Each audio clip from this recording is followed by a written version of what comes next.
Welcome back to GM Vision. Today we're going to be looking at the number 144 overall pick, Shedeur Sanders contract, versus the number 1 overall pick, Cam Ward's contract.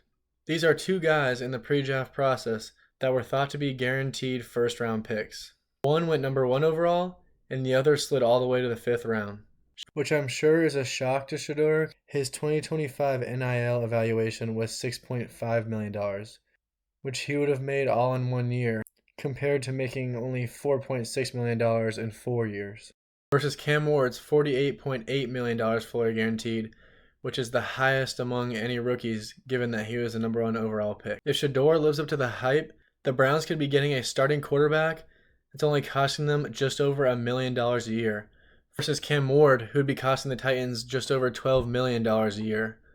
Both have a lot of talent, so let's take a dive into the contract to see whose is more valuable. Okay, let's start by looking at the base salary.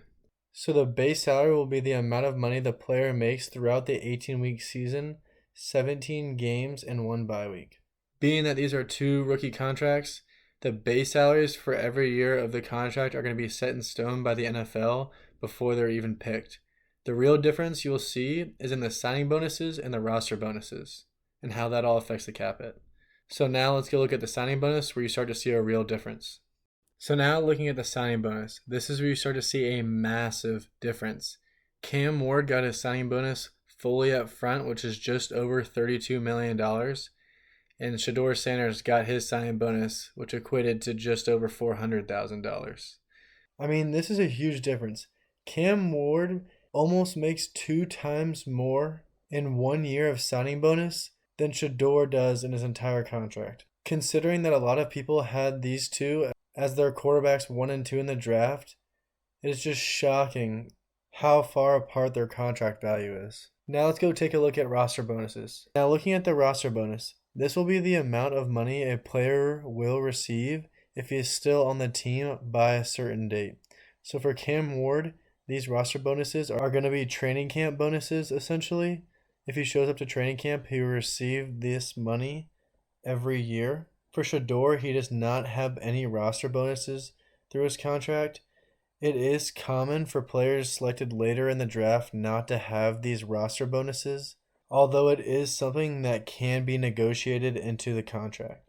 But as you see here, Shedeur does not have any, and Cam Ward starts off in 2026 with about $2 million, and then it increases by $2 million year to year.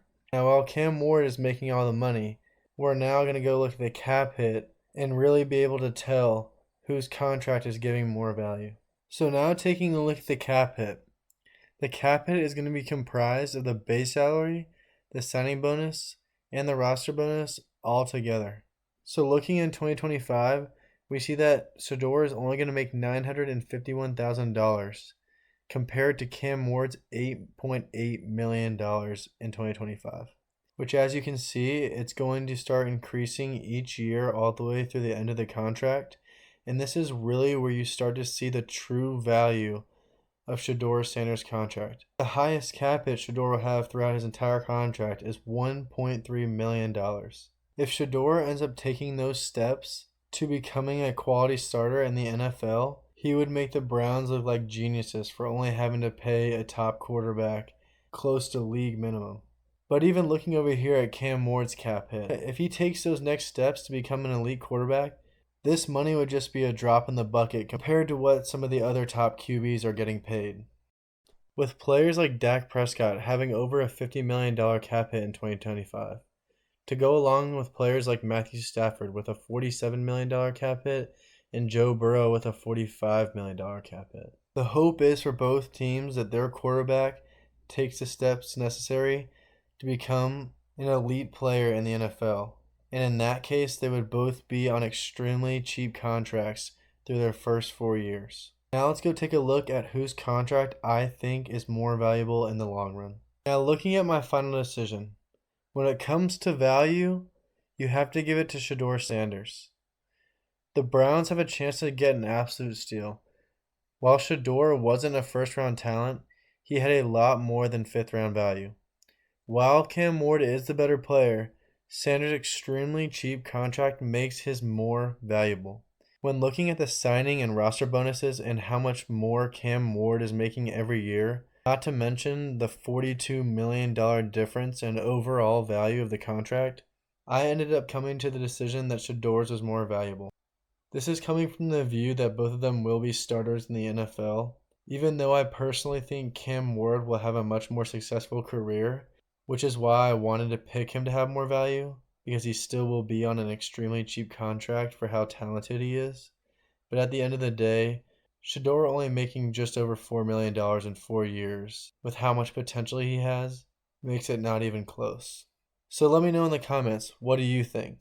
Do you think Shedeur's contract is more valuable than Cam Ward's? Who do you think will end up having a better career? And finally, what contracts do you want to see me compare next? Please like the video and subscribe. It really goes a long way in helping this channel grow.